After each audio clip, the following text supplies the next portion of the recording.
Well, welcome to Rendering Insights. In this tutorial, we're going to be drawing a Kawasaki Ninja race bike. If you enjoy this video or find it helpful, please like and subscribe down below. Okay, this is what we're going to be drawing. There's some things that are realistic on this and some things that are pure fantasy. I don't know, we're just going to have fun and draw this motorcycle. We're going to do the line work in Illustrator and then bring it into Photoshop and render this bike in layers. Okay, let's get going. Okay, here we are in Illustrator. The first thing we're going to do is go ahead and draw out all of our line work. So decide what you're going to use for a reference, whether it's a photograph or a sketch you've made. Scan that in, and then with your pen tool over on the left, just use that as a guide and trace off all the lines. Certainly you may be changing a few things. On this bike, I changed a lot of things. So some of it's realistic, some of it's pure fiction, but it's a drawing. We're just having fun. Okay. Then we're going to grab this line work and we're going to take it over into Photoshop and we're going to render this bike in layers.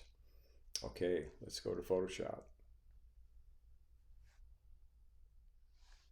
Okay, we have our line work here in Photoshop. Let's go ahead and make a couple of copies of this layer. So on the right, go ahead and drag it down to that little plus sign. Let's make a couple of copies. I know we'll use one for sure, but it's kind of nice to have an extra one as a backup just in case we do some things on one of these layers and don't like it, we can toss it and start over with that extra line layer. Okay, on that first one, we're going to go ahead and drop in all of our base colors. And we're actually going to be doing some rendering on some of those panels as we go. So this is what that looks like. So what we did with the paint bucket tool, our fill tool, was just dropped in our base colors. We dropped in this green color, dropped in this actually a dark charcoal color, and this kind of warm, almost light tan color in here. And you can see all these. And then gone back and selected these areas with that magic wand tool. With our white, real carefully brushed in some highlight on top and a little bit down here because we know this tank is going to roll and flip out a little bit here. All right, same thing on this frame side, this perimeter frame. We've gone ahead and selected that and just brushed in some cool highlights here because it does have this shape that will roll in. Same with these, this throttle and all these things. The forks, we put that base gold color in there, then selected that panel right there and brushed in some shadows, the black on the sides, and a little bit of white highlight down the center. Did the same with the brakes. Look down here on these wheels and tires, they just did the same thing. Put our base color in here on these wheels. And what I did on the tires, actually left it kind of blank and selected like this ring right here. Grabbed my black with the paintbrush tool and brushed in all that black in here because we know it's going to be super dark down here on the shadow. And then lighten it up real lightly up here. We know it's going to be dark under this little rear fender and brush it out here. On this panel, then select this section in here, real dark here because we know the shape of this tire is going to roll under. And then went real light here as we're going to pick up some highlights on top. And just did that little by little. On this exhaust pipe, I wanted this to be, one of the cool things we did on this bike. So looking at some photographs of reflections of stainless and a few things, especially exhaust, just played with this a little bit, wanting it to look, I don't know, a little more realistic. So have some fun with that. You can do anything you want, but I want it to look like it's got a little bit of time on it, a little bit of burn, but pick up a little bit of reflection.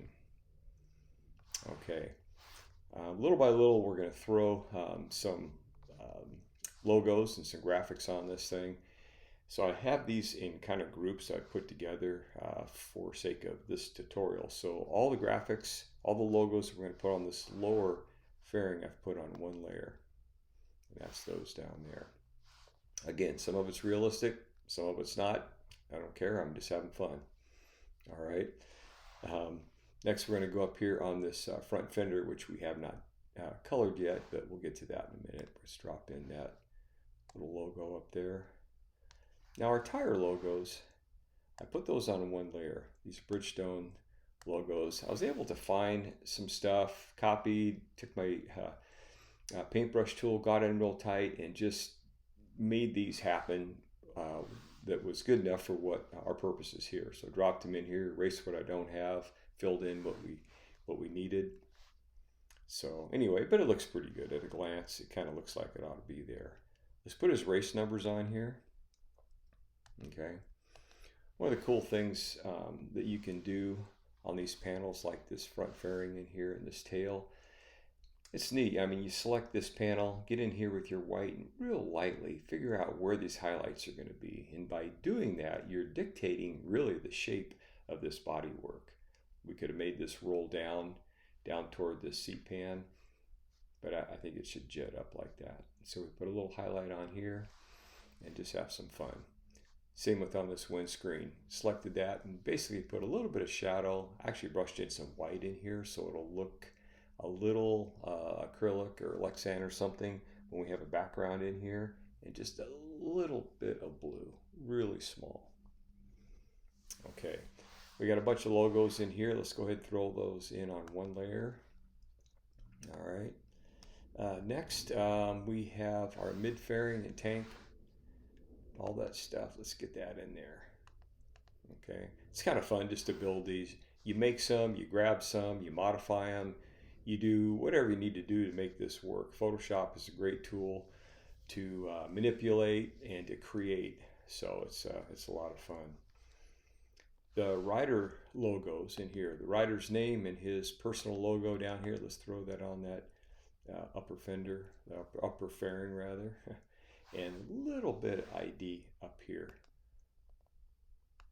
on that windscreen. All right, it's kind of fun. Just for sake of this drawing, I'm going to go ahead and throw a helmet on here. If you're interested in how to draw a helmet, I have another video tutorial on my channel that shows walking through how to do one that's almost exactly like this. Okay. Now, one of the big things, obviously, that's standing out missing are these fenders. So what I did, I wanted to have a carbon fiber look on these fenders. So I took a picture of a carbon panel, scanned that in, and then put it behind here, each of these fenders, and then just with my eraser tool trimmed away what I didn't want. Now, that may sound kind of weird. So I scanned in that carbon panel, put it behind here. Let me show you. Here's that front fender. Okay, put it behind here with my eraser tool, just carefully went in here and erased right up to my line. Once it gets behind here, it doesn't matter, or other filled panels. Erase that on here. And then with that magic wand tool, selected those areas and brushed in a little bit of shadow on top and down here underneath this fairing, and we'll get some underneath this fork. And then selected white on our paintbrush tool and brushed in a little bit of highlight on the side of this fender. And we know we're going to get a little highlight as the shape of this is going to start to wrap around as a shield around this fork. So it's kind of fun. Get in here and just play with that. So I took that photograph, copied it, and put it over here behind this rear fender and did the same thing. Then selected these two panels. You can see that's in a couple different sections. This lower section in here, selected that, and just brushed in a little bit of highlight down here because we're just assuming this is going to roll off. It just creates some interest here. A little bit of highlight on this edge. And it did the same thing in these panels here underneath this tail. Okay, it's just fun. It gives a little bit of a high-tech race look on our little science fiction road race bike here. Okay, so for a background on this, I want to put a track in the background. So I found a photograph of a track I wanted to use just as a background. Drop that in, but it's pretty harsh. It fights with our drawing. So in order to knock that down, on a separate layer that was on top of this photograph, but still behind all the layers on the motorcycle, I selected that box tool, created a box in white and dropped it in there, and then backed the opacity off. So we create like almost like a tissue layer. Okay, see what that did? Knock that down so it's not so in your face. Okay. All right, and then I decided, you know what? It's good, but let's treat this a little bit. So I selected another layer and brushed in kind of a little accent around the side with the brush tool. Opened it wide up, really wide, and just kind of, I don't know, brush some stuff around there. All right, the only thing missing is a shadow on this spike because it looks like it's floating right now. So there's a little shadow. So on a separate layer, grab that brush tool in our black, backed it way off, and just kind of brushed in here until we got what we wanted. Remember, you can get rid of it, dump that layer, and do it again. So there's a quick look at how to render a road race spike. Well, thanks for watching. If you enjoyed this video or found it helpful in any way, please check out our other videos available on Rendering Insights.